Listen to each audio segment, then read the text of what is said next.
Masih ingatkah dengan orang ini? Hah? Yang sempat menjelek-jelekan caci maki Jokowi? Ya? Sudah tak nampak nih. Lama kali ku tak tengok dia di TV. Ya? Bang Opung keren nih. Kita tonton ini bagaimana roastingan Bang Opung. Ngiri kali nih Bang Opung ini. Aji Bang, mantap kali Bang. Lanjutkan edukasi kepada masyarakat Bang. Dan sahabat-sahabat semuanya wajib nonton ini nih. Ini edukasi ini tentang akal sehat. Ya, dalam sejarah luar biasa Bang Opung nih.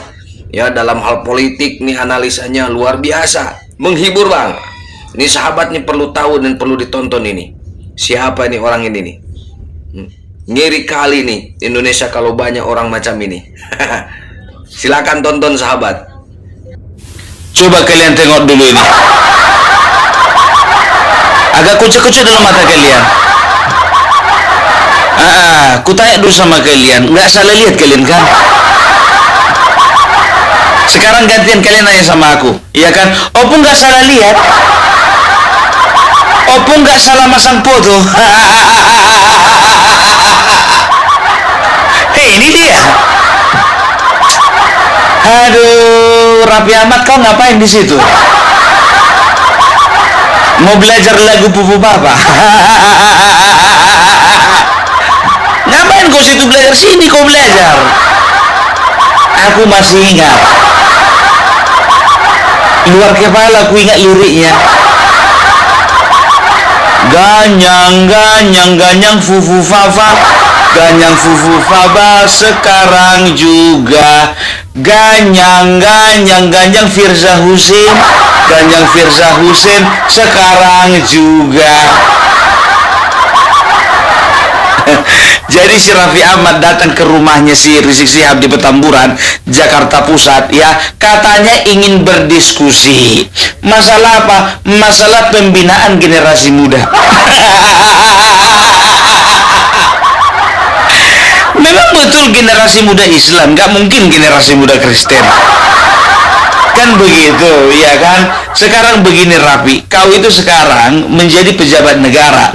Kau itu sebagai utusan khusus Bapak Presiden Prabowo yang membidangi generasi muda dan seni, bukan agama.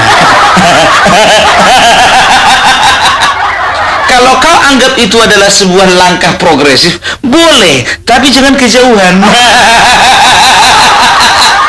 Udah terlalu jauh kau melangkah ke sana. Ini masukanku sebagai generasi muda. Aku bukan masalah itu. Masalahnya cobalah dulu. Kalau kau mau cari teman diskusi, masukanku sebagai generasi muda Indonesia, kau carilah orang-orang yang kadar toleransinya agak tinggi gitu loh. Nggak usah pun tinggi kali, agak tinggi. Jangan kayak gini, ini minim toleransi. Ya, dari mana kau tahu Bung? Kayak nggak tahu aja aku dari kemarin.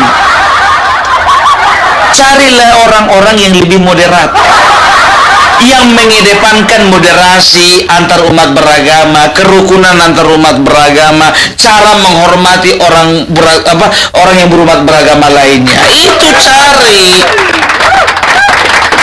Nanti bentar lagi ini datang ini ke rumahnya si Bahar Smith.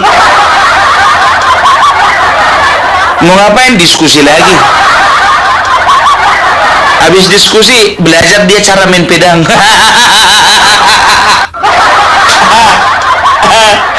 Aduh, aku jujur aja ya, aku tidak akan pernah menyentuh atau menyingkul yang ada urusannya dengan agama, ya. Tapi begini,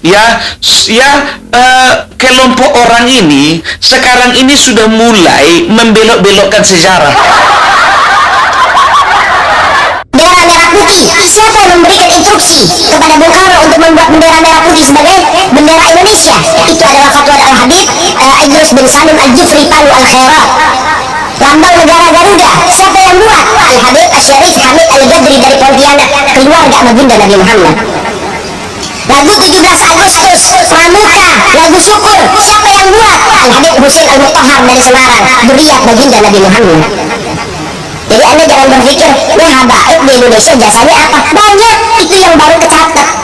Ya, Coba bayangkan kalian, 17 Agustus katanya itu hasil daripada kakek-kakek mereka.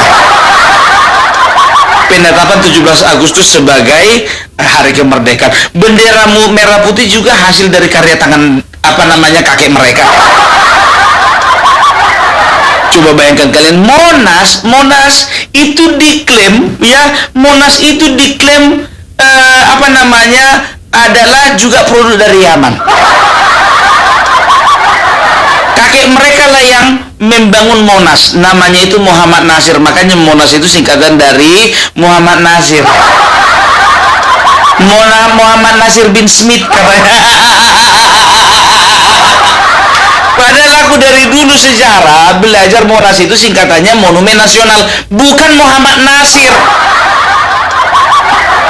Ya, ini makanya aku bilang, aku jujur aja, sebetulnya banyak yang minta aku untuk bahas-bahas ini.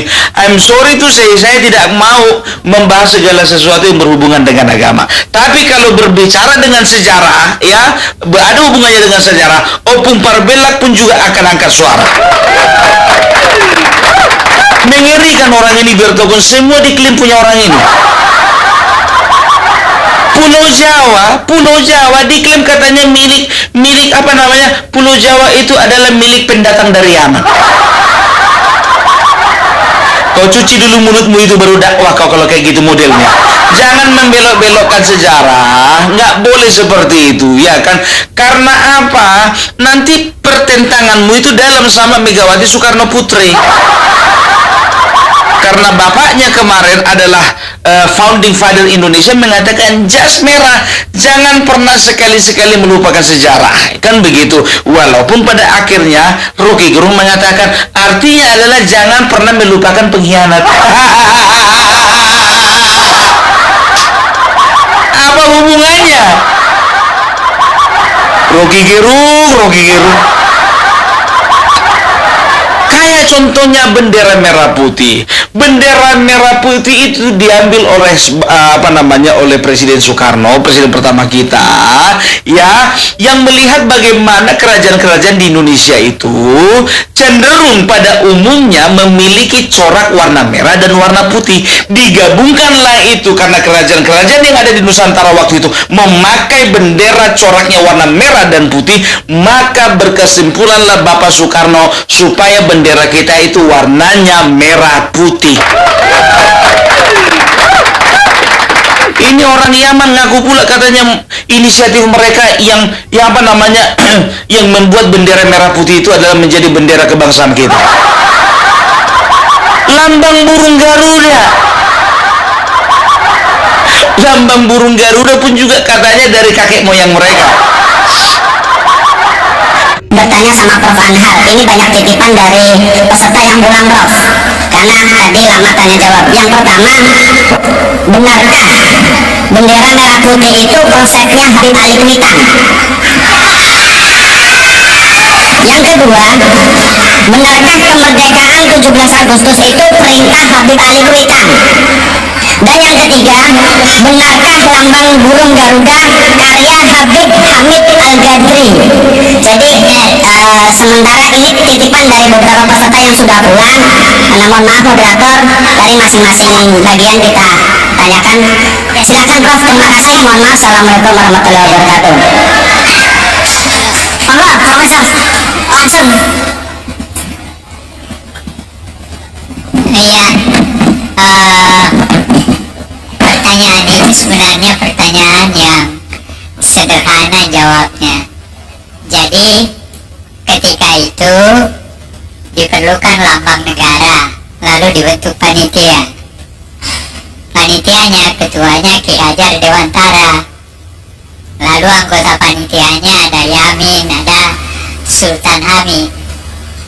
Nah, lalu ada dua dari sekian banyak bahannya masuk, dua yang diterima, Sultan Hamid sama Yamin. Tapi kemudian setelah dilihat bahwa Yamin sedikit ada kecenderungan ke Jepangan, maka kemudian diterima Sultan Hamid. Tetapi ada tetapinya. diterima, tetapi begitu Bung Karno melihat, maka dia melihat berbagai hal yang kurang tepat. Maka dia panggil seorang seniman namanya Dullah, lalu dia katakan, Dullah, perbaiki itu. Maka diperbaiki. Jadi yang kita lihat sekarang itu bukan asli dari Sultan Hamid, tetapi itu adalah perbaikan dari kehendak Presiden Soekarno yang ditugaskan kepada seorang seniman yang bernama Dullah. Faktanya seperti itu. Itu yang pertama. Yang kedua, saya menolak Sultan Hamid sebagai pahlawan nasional karena pada tahun 1947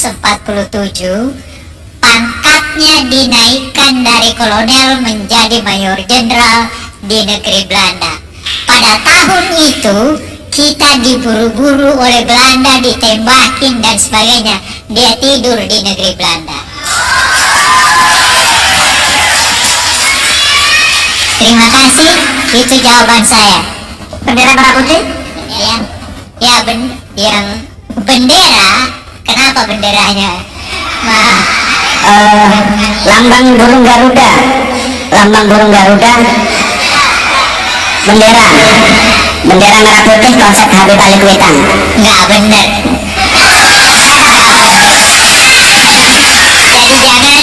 Jadi jangan menggunakan sesuatu yang penting bagi negeri kita hanya untuk kepentingan diri kita dan kelompok kita.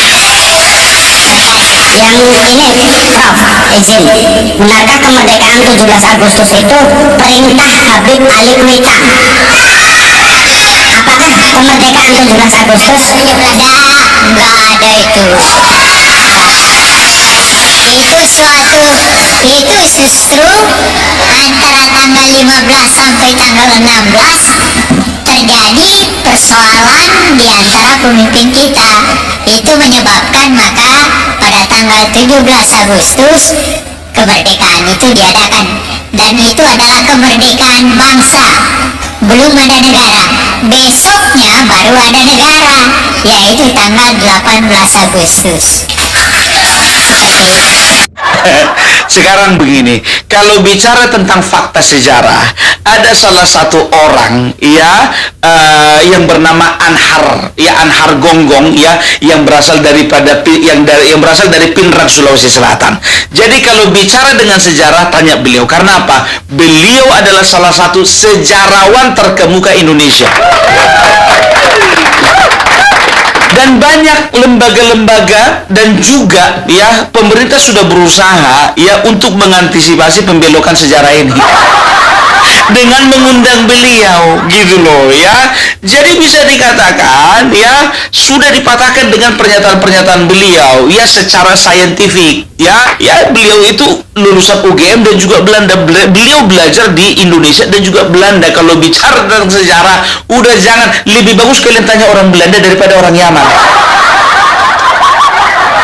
Ya lebih ngeri orang ini dari orang Malaysia. Kalau orang Malaysia paling yang diakui mereka itu wayang kepunyaan mereka, batik kepunyaan mereka. Ini orang Yaman, burung Garuda mereka yang bikin, merah putih mereka yang bikin. Kemerdekaan Indonesia juga katanya kakek mereka siapa namanya Alikuitan yang mendesak Soekarno. Coba bayangkan, Monas pun juga katanya mereka yang bikin.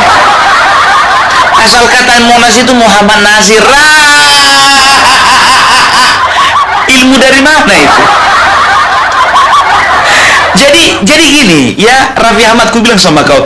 Jadi inilah yang mau ku transferkan ilmu kepada generasi muda ya. Penyesatan seperti ini. Ku bilang sama kau Raffi Ahmad, jangankan sejarah mereka palsukan, kuburan pun mereka palsukan. Yang heboh baru-baru ini di Mojokerto. Ya, di Mojokerto ya ada beberapa LSM di sana ya yang sudah gerah dengan tingkah laku orang ini ya, waktu itu mereka merencanakan untuk membongkar ya kuburan yang dikatakan keramat lah, kuburan yang menjadi tempat tempat ziarah lah. Ternyata di dalamnya tidak ditemukan apa-apa. Begitu mereka ingin membongkar kuburannya, nggak taunya kuburannya udah dicor. Untuk menutupi sesuatu, ada sesuatu di dalamnya. Ya, inilah dia. Aku tidak berbicara tentang agama. Ya, aku hanya berbicara tentang sejarah. Karena dia katakan ada pembinaan generasi muda, walaupun ada kata-kata Islamnya, ya, tapi kita sebagai manusia Indonesia, ya, juga tidak ingin bangsa kita diobok-obok bangsa lain, ya, agama kita diobok-obok oleh bangsa lain untuk membenci agama yang lain, ya, kita tidak mau seperti itu. Gitu dia. Ini ada sejarah katanya, ya, ada sejarah yang mengatakan bahwasanya ternyata Yaman itu, para pendatang dari Yaman itu didatangkan Belanda sengaja untuk meredam kaum-kaum pemberontak yang ada di Nusantara, katanya. Ya, jadi ketika itu ya mungkin ya mereka sambil berdagang, sambil berdakwah apa segala macam, ya, ternyata makin lama tingkah laku mereka sangat meresahkan. Ini berdasarkan dengan tulisan-tulisan yang kubaca. Dan waktu itu Presiden Soekarno tahun 1964 berencana untuk memulangkan mereka. Rencananya mau dipulangkan, biar tahu kalian. Tapi ada salah satu tokoh yang melarang Soekarno untuk mendeportasi mereka pulang ke negaranya, ya. Ternyata ya sekaranglah kita lihatlah suka-suka mereka. Ya, aku nggak suka dengan yang namanya Rizik Syihab. Karena apa? Karena banyak sekali tindakan-tindakannya yang sangat menggores hati anak bangsa. Dia pernah katakan dalam satu orasi, "Kami majikan kalian." Ya, kami adalah majikan kalian, kami adalah pemilik bangsa, kami adalah pemilik kedaulatan Indonesia. apalagi yang pidato ngomong, "Aku adalah majikanmu." Itu yang bikin aku marah. Kami majikan kalian, jadi kami budak kalian, gitu. Ya, jadi seperti itu. Ya, kami orang Indonesia, budak kalian orang Yaman.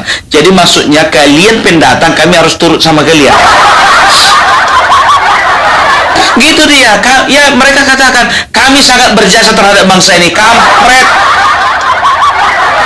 Berjasa. Makanya aku bilang, ya, ini banyak ulama-ulama dan juga pendakwa-pendakwa yang moderat, ya, yang betul-betul berpikir bagaimana supaya bangsa ini jangan rusak oleh satu oknum, ya. Ini sudah mulai menyuarakan gitu loh, ya, bahwasanya jangan percaya dengan pembelokan-pembelokan sejarah. Nah, sekarang Raffi Ahmad, makanya kau Raffi Ahmad, sebelum kau melangkah jauh, ya, kau baiknya harus dulu berbicara atau berdiskusi dengan orang-orang yang betul-betul berpikir bagaimana bangsa Indonesia ini tetap di dalam keutuhan. Gitu. Kok langsung ke sana kau? Siapa yang nyuruh kau ke sana? Aduh, ini sangat disayangkan ini, ya, sangat disayangkan, ya. Harusnya dia sebagai seorang pejabat harusnya bisa melihat, ya kan, ini orang track recordnya bagaimana, di penjara berapa kali, dilaporkan berapa kali, ada kasus lagi. Gimana si Raffi Ahmad ini? Lebih bagus kau panggil aku. Aku nggak pernah terlibat dengan. Aku nggak pernah dipanggil lalu lari ke Arab. Aku nggak pernah juga membawa massa di Monas. Aku nggak pernah menggeruduk KPKP. Nggak pernah. Aduh, apalagi kan harusnya tahu dia bahwasanya dia pernah mendirikan sebuah organisasi yang ternyata dilarang oleh pemerintah. Walaupun dia bikin lagi organisasi baru, ya, dengan nama yang baru tapi singkatannya singkatan yang lama.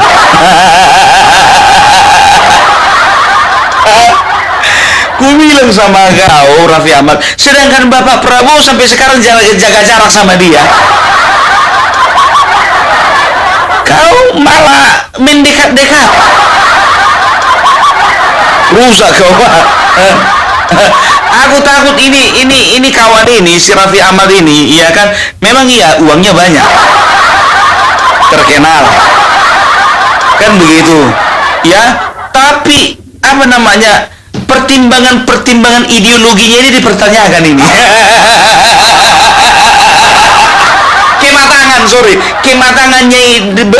Kematangan ideologi kawan ini dipertanyakan kalau seperti itu. Jujurlah, sedangkan Kementerian Agama, ya, Menteri Agama pun juga sekarang sedang bekerja keras untuk berusaha, ya, mengantisipasi pembelokan sejarah. Nah, ini kau malah gabung sama mereka. Kacau.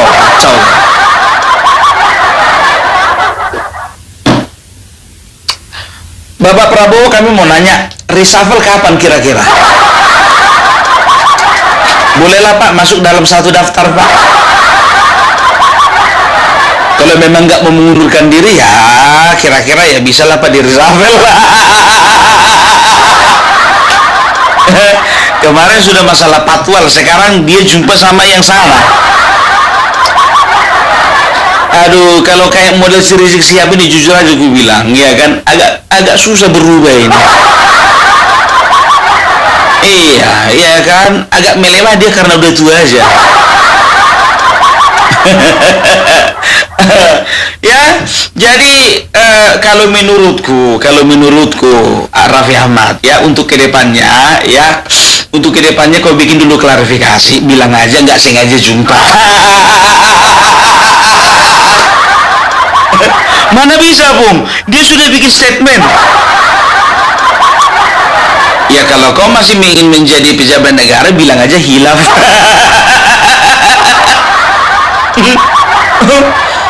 Bilang aja hilaf.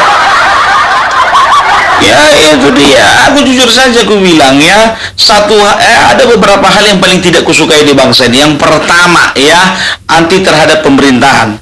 Yang pertama ini, kenapa aku nggak suka dengan anti terhadap pemerintahan? Siapapun pemerintahan, kita harus dukung. Ya, kita memilih presiden atau presiden pilihan kita terpilih atau tidak terpilih, ya, itu kan masalah perbedaan pilihan saja. Tapi kalau bicara tentang kelayakan, ya berarti dia layak untuk menjadi presiden kita, kan begitu, dan juga pemerintah yang kita pilih. Ya, itu yang pertama. Baru yang kedua, yang paling tidak aku suka itu adalah hoax yang merusak, ya, ketertiban umum, hoax yang merusak tentang keutuhan berbangsa dan bernegara. Paling benci kali aku. Makanya aku paling benci dengan orang-orang yang menyebar hoax, apalagi dengan mengatasnamakan rakyat, masyarakat. Itu dia paling nggak suka aku. Baru yang ketiga, ya, ini aku paling tidak suka dengan sikap-sikap negatif dan apatis. Makanya aku paling nggak suka dengan kelompoknya si siapa namanya itu, Faisal Asegaf, Rocky Gerung, ya, setelah itu Said Didu, Din Samsudin, dan juga segala macamnya itu, ya, karena mereka itu selalu menebarkan semangat pesimistis. Kok bisa blank aku? Inilah gara-gara si Raffi Ahmad ini. Ya, yang menebarkan semangat pesimistis, apatis, berpendapat bahwasanya bangsa kita nggak akan mungkin bisa menjadi bangsa yang besar. Paling benci aku. Baru yang keempat, ya, aku paling benci dengan yang namanya intoleransi.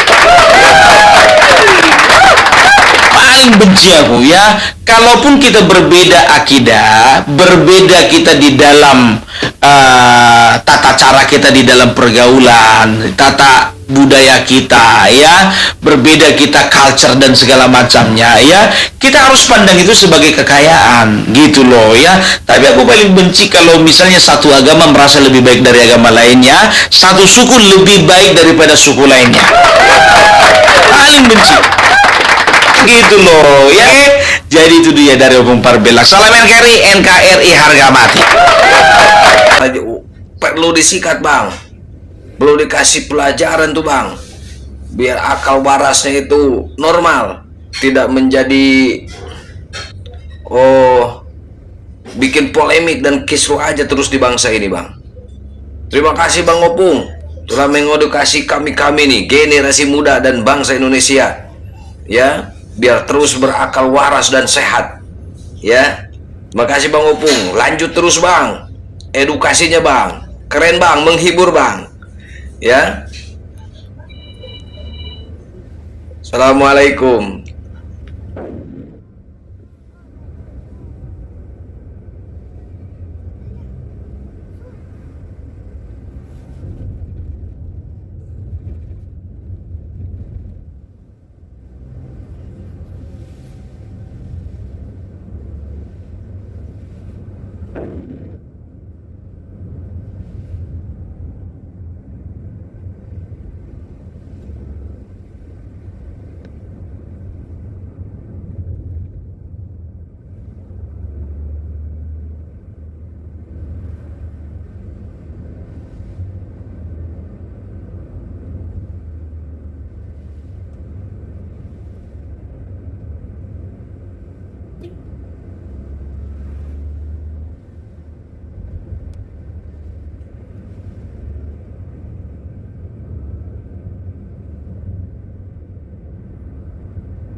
Ketunuh kikian teh. Wah, udah so. Sampai ke mana diara teh?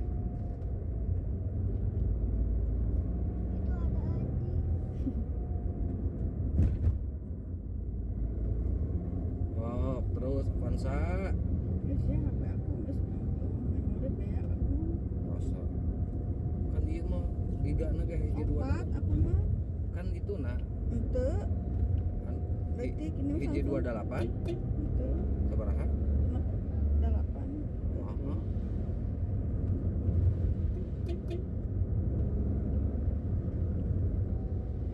Karek menang hapusan kamari kan. Oh, Udah dulu. udah guys. Cecet mana Sul? Itu yang Kotak Yang yang sama kotak. dengan. di kotak. Kalau sama